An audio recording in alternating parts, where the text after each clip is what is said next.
ഈ രാജ്യത്തിന്റെ പവിത്രമായ സ്വാതന്ത്ര്യ സമ്പാദന സമരത്തിന് നേതൃത്വം കൊടുത്ത, അഹിംസ എന്ന് പറയുന്ന സിദ്ധാന്തം ഈ രാജ്യത്തിന് സംഭാവന ചെയ്ത, സത്യാഗ്രഹം എന്ന് പറയുന്ന പദം ലോകത്തെ രാഷ്ട്രീയ സമാധാന ഭൂപടത്തിന് സംഭാവന ചെയ്ത, ദക്ഷിണാഫ്രിക്കയിൽ നിന്നും ആദ്യത്തെ സത്യാഗ്രഹ സമരത്തിന് നേതൃത്വം കൊടുത്ത് ഇന്ത്യ രാജ്യത്തേക്ക് കടന്നു വന്ന് ഈ രാജ്യം മുഴുവൻ ചുറ്റി സഞ്ചരിച്ച് ഇന്ത്യ രാജ്യത്ത് ഐതിഹാസികമായ സ്വാതന്ത്ര്യ സമ്പാദന സമരത്തിന് നേതൃത്വം കൊടുത്തു. ഈ രാജ്യത്തിന്റെ സ്വാതന്ത്ര്യ ദിനത്തിൽ നവഖാലിയിലെ പട്ടണത്തിൽ പോയി, ഗ്രാമത്തിൽ പോയി ഹിന്ദു മുസ്ലിം മൈത്രിക്ക് വേണ്ടിയുള്ള സത്യാഗ്രഹ സമരത്തിന് നേതൃത്വം കൊടുത്തു. 1948 ജനുവരി മാസം 30 വൈകുന്നേരം 4:50 ബിർള പ്രാർത്ഥനാ മന്ദിരത്തിലേക്ക് നടന്നു പോകുമ്പോ ആഭയുടെയും മനുവിന്റെയും കൂടെ നടന്ന് സഞ്ചരിക്കുന്ന സന്ദർഭത്തിൽ ഹേ റാം എന്ന് അവസാനമായി ഉച്ചരിച്ച്, തന്റെ ഭഗവാന്റെ നാമധേയം അവസാനമായി ഉച്ചരിച്ച് ഈ ലോകത്തോട് വിട പറയുമ്പോ ഗാന്ധിയുടെ ഇടനെഞ്ചിലേക്ക് വെടിയുതിർക്കാൻ നേതൃത്വം കൊടുത്തത് ഹിന്ദുത്വ ആശ്വരതയുടെ ശക്തിയായിട്ടുള്ള നാഥുറാം വിനായക് ഗോഡ്സെയായിരുന്നു. ആ ഗോഡ്സെ ഗാന്ധിയെ ഈ രാജ്യത്ത് നിന്ന് തകർക്കാൻ നേതൃത്വം കൊടുത്തു, ശാരീരികമായി ഇല്ലായ്മ ചെയ്യാൻ നേതൃത്വം കൊടുത്തു. പണ്ഡിറ്റ് ജവഹർലാൽ നെഹ്റു അന്ന് അർദ്ധരാത്രിയിൽ വിങ്ങൽ വിറങ്ങലിച്ച മനസ്സുമായി ഒരു പ്രസംഗം നടത്തി. ആ പ്രസംഗത്തിൽ പണ്ഡിറ്റ് ജവഹർലാൽ നെഹ്റു പറഞ്ഞു, നമ്മുടെ വിളക്ക് അണഞ്ഞിരിക്കുന്നു, രാജ്യത്തിന്റെ വിളക്ക് അണഞ്ഞിരിക്കുന്നു. അത് കഴിഞ്ഞതിന് ശേഷം നെഹ്റു തിരുത്തി. നെഹ്റു പറഞ്ഞു, വിളക്കണഞ്ഞിട്ടില്ല, അണയ്ക്കാൻ ശ്രമിച്ചവരോട് പറയുന്നു, ആ വിളക്ക് ഈ രാജ്യത്ത് നയിക്കും എന്ന് ശ്രീ പണ്ഡിറ്റ് ജവഹർലാൽ നെഹ്റു അവിടെ വെച്ചുകൊണ്ട് പ്രഖ്യാപിച്ചു. അത് കഴിഞ്ഞ് നമ്മൾ കണ്ടു ഇന്ത്യ രാജ്യത്തിന്റെ പാർലമെന്റിൽ ഒരുപാട് നിയമനിർമ്മാണങ്ങൾ, ഒരുപാട് പ്രവർത്തനങ്ങൾ, രാജ്യത്തെ പുനർനിർമ്മിക്കാനുള്ള പോരാട്ടങ്ങൾ. ആ പുനർനിർമ്മിക്കാനുള്ള പോരാട്ടങ്ങളെല്ലാം നടന്നു കഴിഞ്ഞപ്പോ ഈ കഴിഞ്ഞ 2019 നമ്മളൊരു വാർത്ത കണ്ടു. ആ വാർത്ത ഗാന്ധിയുടെ ഒരു രൂപമുണ്ടാക്കി പൂന ശകുൻ പാണ്ഡെയുടെ നേതൃത്വത്തിൽ മഹാത്മാഗാന്ധിയുടെ ഇടനെഞ്ചിലേക്ക് രണ്ടാമതും നിറയൊഴിച്ച് ആ ഗാന്ധിയുടെ രണ്ടാമതുണ്ടാക്കിയ രൂപത്തിൽ നിന്നും രക്തം ഒഴുകുന്നതായ ഒരു കൃത്രിമ പടമുണ്ടാക്കിയിട്ടുള്ളതായ പ്രവർത്തനമായിരുന്നു. അതൊക്കെ പുറത്തായിരുന്നു. ഗോഡ്സെയുടെ ഗാന്ധിവധം ബിർള മന്ദിരത്തിലായിരുന്നു.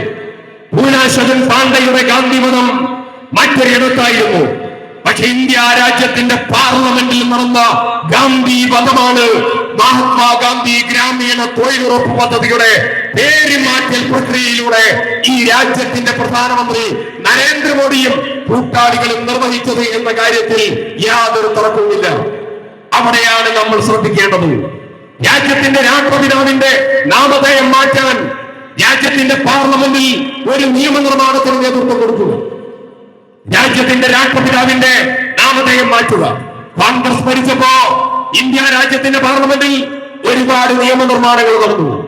അത് കർഷകരെ സംരക്ഷിക്കാനുള്ള നിയമനിർമ്മാണങ്ങൾ, ഇന്ത്യ രാജ്യത്ത് അവർക്ക് ആവശ്യമുള്ള അവകാശങ്ങൾ പ്രഖ്യാപിക്കാനുള്ള നിയമനിർമ്മാണങ്ങൾ, രാജ്യത്തെ ജനതയെ സംരക്ഷിക്കാനുള്ള നിയമനിർമ്മാണങ്ങൾ, രാജ്യത്തെ രാജ്യമാക്കി വളർത്താനുള്ള നിയമനിർമ്മാണങ്ങൾ, ഇന്ന് ഇന്ത്യ രാജ്യത്തിന്റെ പാർലമെന്റിൽ നടക്കുന്ന നിയമനിർമ്മാണങ്ങൾ ഈ രാജ്യത്തെ വിഭജിക്കാനും രാജ്യത്തിന്റെ സ്വത്വത്തെ തകർക്കാനും രാജ്യത്തിന്റെ മതേതരത്വത്തെ തകർക്കാനും രാജ്യത്തിന്റെ പൈതൃകത്തെ തകർക്കാനുമുള്ള ഓരോ നിയമനിർമ്മാണങ്ങളാണ്. ആ നിയമനിർമ്മാണങ്ങളിലെ ഏറ്റവും പ്രധാനപ്പെട്ട നിയമനിർമ്മാണമാണ് രാജ്യത്തിനെതിരായിട്ടുള്ള, സാധാരണക്കാർക്കെതിരായിട്ടുള്ള യുദ്ധപ്രഖ്യാപന നിയമനിർമ്മാണമാണ് മഹാത്മാഗാന്ധി ഗ്രാമീണ തൊഴിലുറപ്പ് പദ്ധതിയെ ഗണച്ഛേദം വരുത്തിക്കൊണ്ടുള്ളതായ GB റാം നിയമ ഭേദഗതി എന്നുള്ളത്. ഞാനതിന്റെ വിശദാംശങ്ങളിലേക്ക് കടക്കുകയല്ല.